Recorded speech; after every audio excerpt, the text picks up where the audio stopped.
Assalamu alaikum students. How are you doing? Hope you are doing good and taking your online classes regularly. So in the last clip we read about the personality and achievements of Quaid-e-Azam, and we read that he was a determined and steadfast man, but he was tolerant and patient too, and because of his tolerance and endurance, all the people of South Asia or people of all faiths liked him very much. And today we are going to read about the political acumen and contribution of Quaid-e-Azam, and we will also his contribution for the independence of Pakistan, and we will also read aspirations of Quaid-e-Azam for Pakistan, right? We will read the text about these topics today. So before reading text, let's discuss the words of the word list given in the exercise 3 of this unit. And girls, you also do this word list in your register. We have discussed 8 words in the last clip, and today we are going to discuss 19 words, and inshallah we will complete this word list in the next clip. So you also complete your work regularly in your registers. Alright girls? Okay, come to the word list. So the first word in the word list is aspiration. So aspiration is a noun and it means aim, ambition or hope. And we can say that ambition or hope for something good. And we can also say that willpower to achieve something good or willpower or a will to succeed. Yani kamyabi ka jazba. And the other two meanings are umang or ummeed. Antonyms, the antonym for aspiration is aimlessness. So the next part of the list is envisioned. Envisioned is a word and it means imagined or visualized or depicted. Urdu meaning is tasavvur karna, and antonyms are disbelieve, be real, exist and existent. The next word here is pluralistic.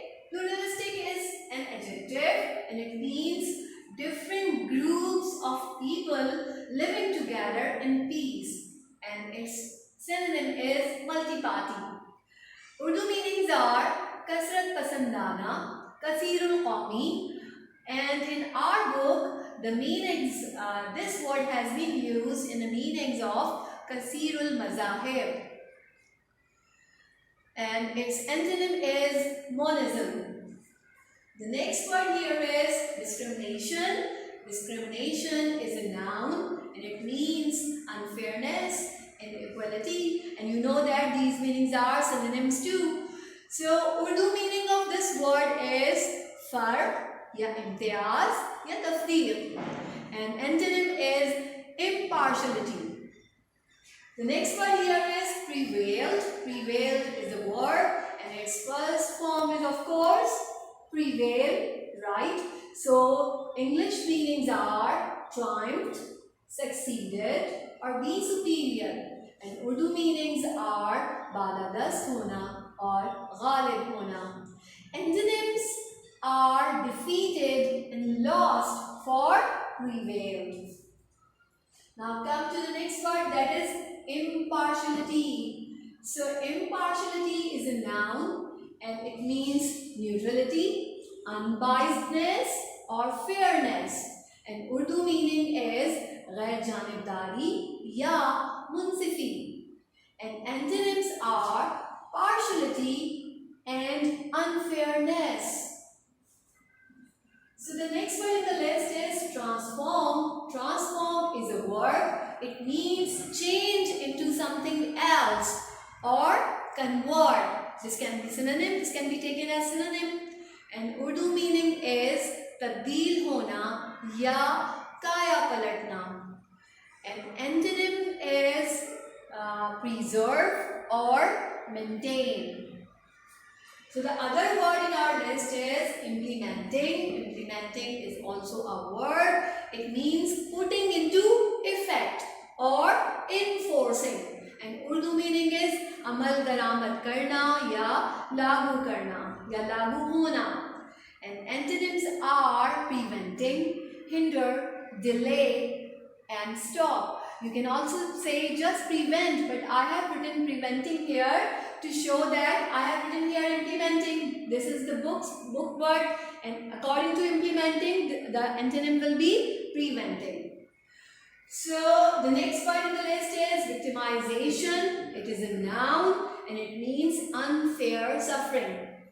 And Urdu meaning is zulm ya na-insafi ka nishana banana. And antonyms are well-being and ease. So the next part in the list is distinction. Distinction is a noun. It means difference or discrimination. And Urdu meaning is imtiyaz, ya tamiz, ya farq. And antonym is similarity. The last word in our list is, the last word today is homage. And homage is a noun. It means something said or done to show great respect. And Urdu meaning is kharaj-e aqidat, and antonym is criticism. Alright girls, so this is about our words list. Now come to the book so we could start reading. So today we are going to read the fourth email. And this email is from Tahira to Huma, Lubna and Farheen. And the subject of this email is Qaid-e-Azam. So Tahira writes, "Thank you Huma, I agree with you. Now here is some information about him. Political acumen and contribution. And political acumen means the ability to understand politics and its processes quickly and clearly. Initially, Qaid-e-Azam was a strong proponent of Hindu-Muslim unity and an active member of the Indian National Congress. But as an outstanding political leader, he very soon sensed that the Indian National Congress was leading the Hindus of the subcontinent towards Hindu-Muslim polarization. This he realized would result in political and economic victimization of the Muslims in the region. Therefore, he decided to leave the Congress and join the Muslim League." So, in the start of his political career, Qaid was a strong supporter. Proponent is supporter. So, Qaid was a strong supporter of Hindu-Muslim unity and he joined Indian National Congress. But he was an excellent and intelligent politician. So soon he realized that the Indian National Congress was separating and diverging the Hindus of South Asia from Hindu-Muslim unity. And he understood that consequently, resultingly, the Muslims would have to face political and as well as financial crisis. So he abandoned the Congress and joined the Muslim League. ابتدا میں قائد-ए-اعظم ہندو مسلم اتحاد کے بہت مضبوط حامی تھے اور Indian national Congress کے ایک متحرک رکن تھے، مگر ایک شاندار سیاسی رہنما کے طور پر انہوں نے بہت جلد یہ محسوس کر لیا تھا کہ انڈین نیشنل کانگریس بر صغیر کے ہندوؤں کو ہندو مسلم تفرقے کی جانب لے جا رہی ہے، اور وہ سمجھ گئے تھے کہ اس کے نتیجے میں خطے کے مسلمان سیاسی اور معاشی طور پر متاثر ہوں گے، لہٰذا انہوں نے کانگریس چھوڑنے کا اور مسلم لیگ سے وابستہ ہونے کا فیصلہ کیا۔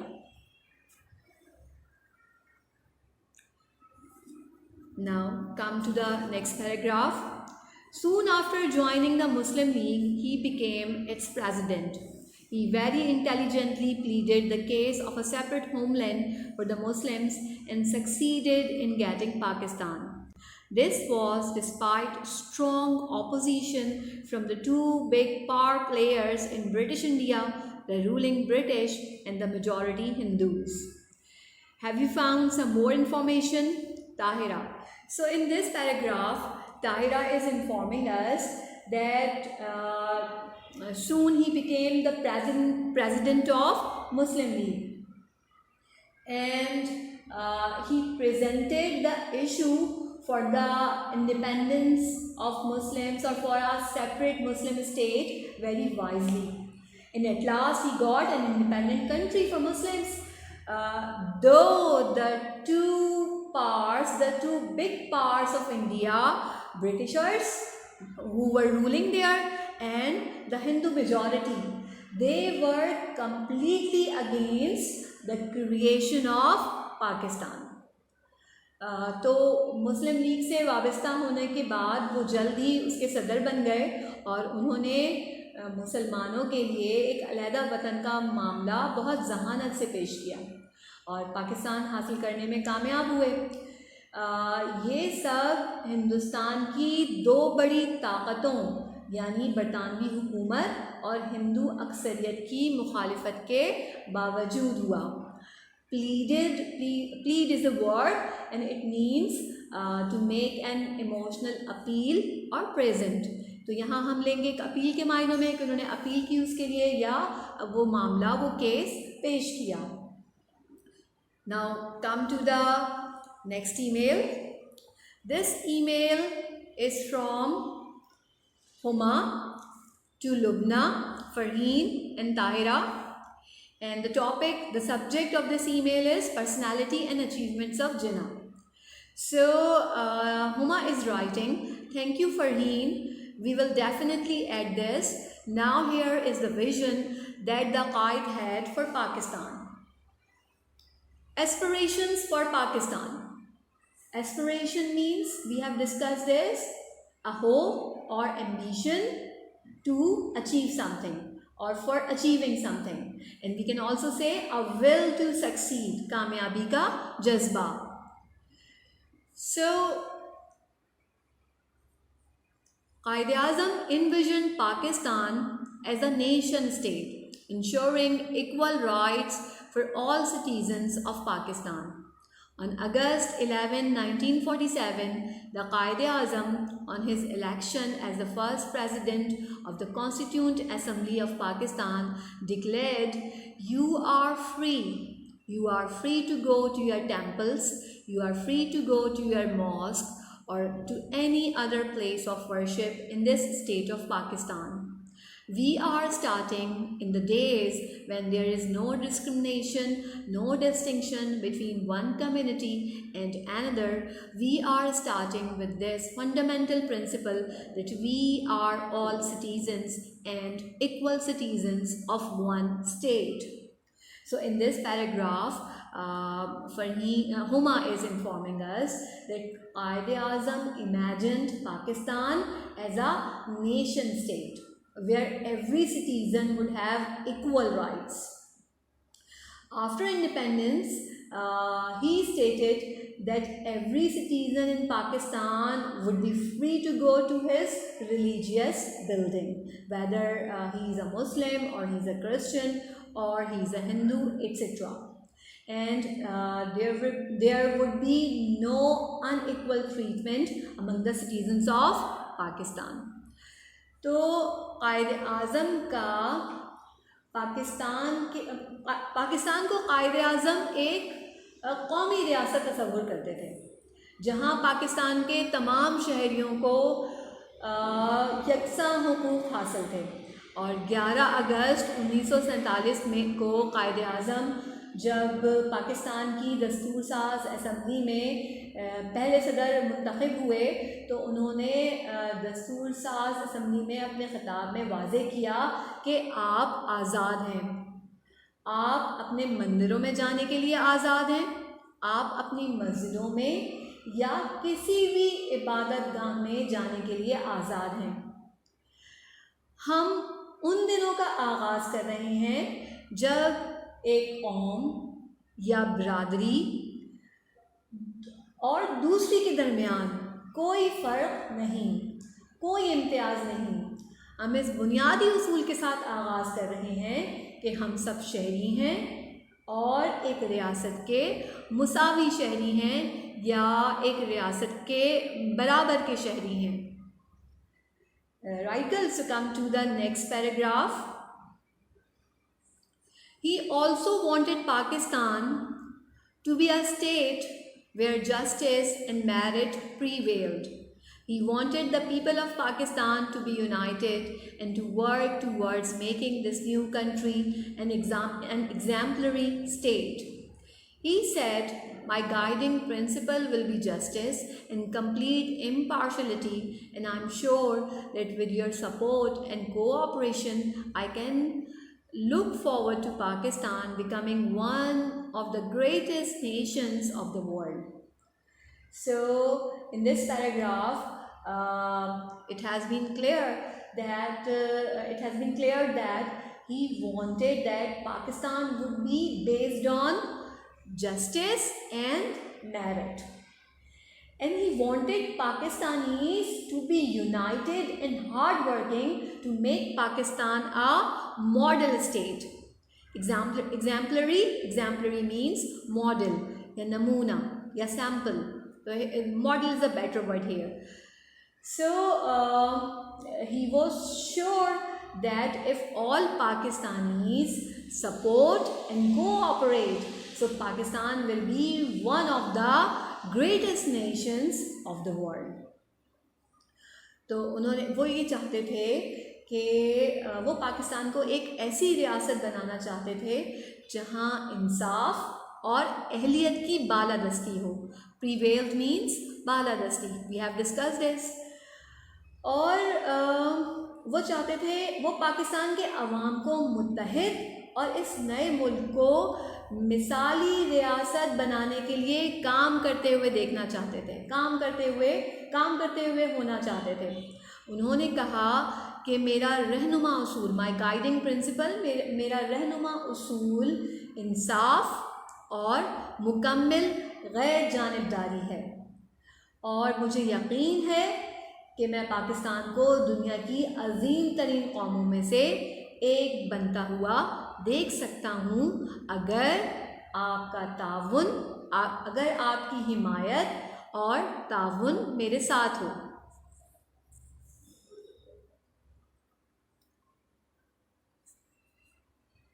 Alas, this great leader had to leave this world before he could transform his ideals into practical steps. It is now our responsibility to set the future directions for this great country by implementing the Qaid's vision of Pakistan. If we truly want to pay homage to our great Qaid, we should try and do the things he wanted us to do and not merely praise what he did. On every Independence Day, we should think of what we need to do to take Pakistan forward on the way to peace and prosperity.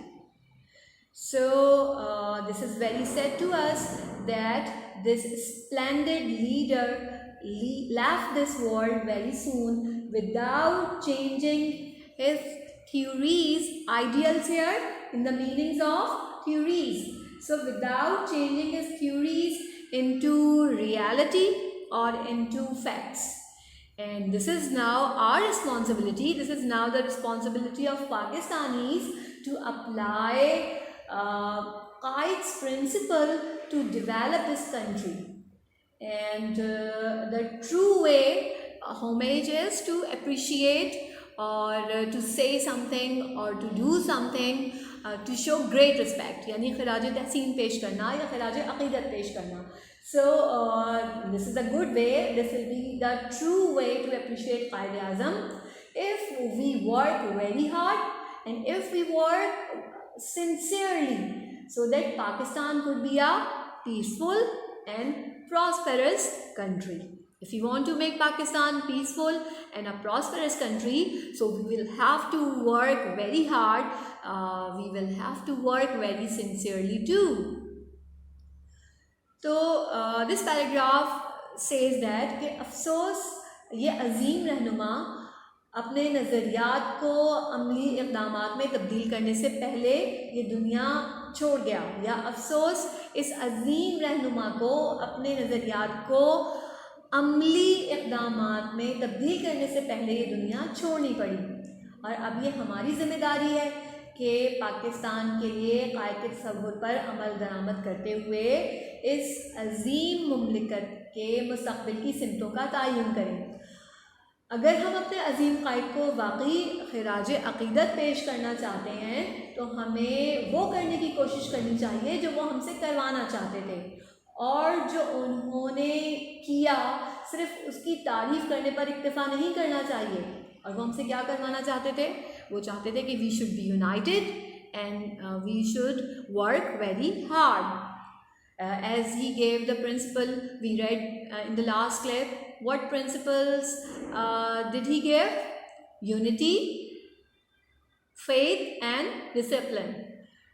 So we should be united and we should work hard with discipline. اور ہر یوم آزادی پر ہمیں یہ سوچنا چاہیے کہ ہمیں کیا کرنا چاہیے جو پاکستان کو امن اور خوشحالی کے راستے پر آگے لے جائے یا امن اور خوشحالی کے راستے پر گامزن کر دے. So Tahira, I think we now have enough information about the Qaid-e-Azam. Let's see what Lubna and Farheen find about Allama Iqbal. We will then meet and decide how to present all this information. Best wishes, Huma.